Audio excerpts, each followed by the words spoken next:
తెలంగాణ బీజేపీకి కేంద్రంలో ప్రమోషన్ లభించింది. క్యాబినెట్లో భర్తుల సంఖ్య డబుల్ అయింది. మరి మోదీ 3.0 టీంలో చోటు దక్కించుకున్న కిషన్ రెడ్డి, బండి సంజయ్లకు కలిసొచ్చిన అంశాలేంటి? క్యాబినెట్ రేసులో వెనుకబడ్డ ఈటల, డీకే అరుణాలకు పార్టీ ఎలాంటి అవకాశాలు ఇవ్వనుంది? రాష్ట్ర పార్టీ పగ్గాలు అందుకునేది ఎవరు? బాస్ రేసులో ఎంతమంది ఉన్నారు? Let's watch the story.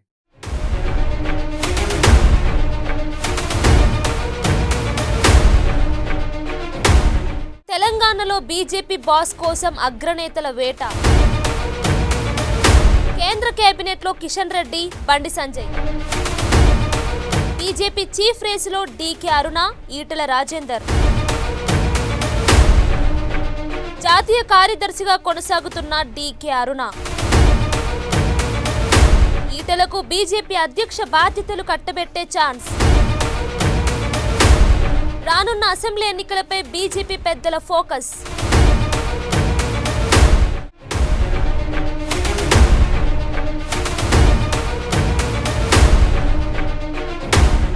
తెలంగాణలో బీజేపీ ఎదిగేందుకు అవకాశాలున్నాయి, కానీ వాటిని సరైన స్థాయిలో మొన్నటి వరకు ఉపయోగించుకోలేదు. అవును, ఇది ముమ్మాటికి నిజం. అయితే ఈసారి పార్లమెంట్ ఎన్నికల్లో బీజేపీ జాతీయ నాయకత్వం వేగంగా అడుగులు వేయడంతో ఆ ఫలితం కళ్ల ముందు కనిపిస్తోంది. ఏకంగా 8 పార్లమెంట్ స్థానాలతో అధికార కాంగ్రెస్ పార్టీకి ధీటుగా నిలబడింది బీజేపీ. గత పార్లమెంట్ ఎన్నికల్లో 4 స్థానాలు గెలుచుకున్న బీజేపీ ఈసారి వాటిని రెట్టింపు చేసుకుంది. 8 స్థానాలతో పాటు ఓట్ల శాతాన్ని కూడా గణనీయంగా పెంచుకుంది.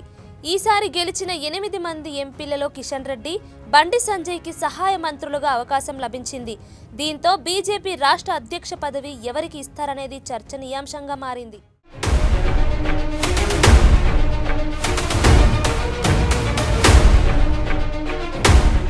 గతంలో బండి సంజయ్ బీజేపీ రాష్ట్ర అధ్యక్షుడిగా పనిచేశారు. ఆయన పదవీ కాలంలో బీజేపీ హుజురాబాద్, దుబ్బాక ఉప ఎన్నికల్లో విజయం సాధించింది. గ్రేటర్ హైదరాబాద్ మున్సిపల్ కార్పొరేషన్ ఎన్నికల్లోనూ సత్తా చాటింది. దీంతో బండి సంజయ్ పనితీరుకు మంచి మార్కులే పడ్డాయి. అయితే అనూహ్యంగా బండి సంజయ్ని అసెంబ్లీ ఎన్నికల ముందు పక్కన పెట్టడంతో ఆ ప్రభావం ఫలితాలపై తీవ్రంగా చూపించింది. అధికారం దక్కించుకుంటుందనే స్థాయి నుంచి 8 స్థానాలు మాత్రమే గెలిచే దుస్థితికి బీజేపీ పడిపోయింది. దీంతో జాతీయ నాయకత్వం నష్ట నివారణ చర్యలకు దిగింది. ఫలితంగా పార్లమెంట్ ఎన్నికల్లో బీజేపీ 8 స్థానాలు గెలిచింది. దీంతో ఒక్కసారిగా బీజేపీలో ఉత్సాహం నెలకొంది. అంతేకాదు, ఎంపీగా గెలిచిన బండి సంజయ్, కిషన్ రెడ్డికి మంత్రి పదవులు రావడంతో బీజేపీ రాష్ట్ర అధ్యక్ష పదవి ఎవరితో భర్తీ చేస్తారనే ప్రశ్న వ్యక్తమవుతోంది.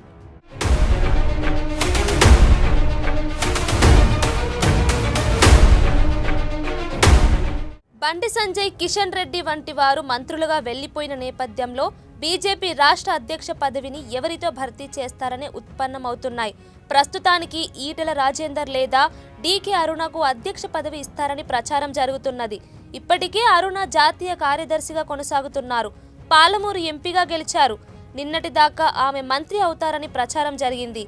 అయితే అనూహ్యంగా బండి సంజయ్ పేరు తెరపైకి రావడంతో డీకే అరుణ ఆగిపోవాల్సి వచ్చింది. ఒకవేళ ఈటల రాజేందర్ అధ్యక్ష పదవి తీసుకునే క్రమంలో డీకే అరుణ జాతీయ కార్యదర్శిగా ఉండిపోవాల్సి వస్తుంది.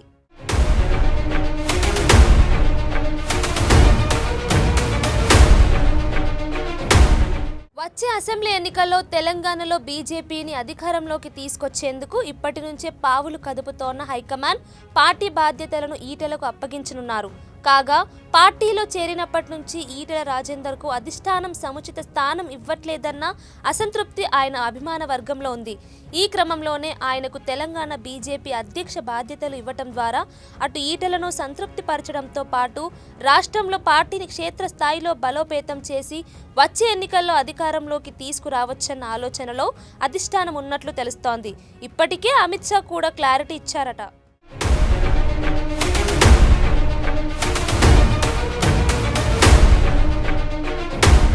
మరోవైపు ఈటల, అరుణ నిజామాబాద్ ఎంపీ ధర్మపురి అరవింద్ను బీజేపీ రాష్ట్ర అధ్యక్షుడిగా నియమించే అవకాశాలు ఉన్నట్లు తెలుస్తోంది. ఒకవేళ అతను కాదంటే మాధవనేని రఘునందన్ రావు లేదా కొండా విశ్వేశ్వరరెడ్డిలో ఎవరో ఒకరికి ఇస్తారనే ప్రచారం జరుగుతోంది. అయితే పార్టీని మరింత విస్తరించే క్రమంలో సమర్థవంతమైన నాయకుడిని అధ్యక్ష పదవి ఇస్తారని తెలుస్తోంది.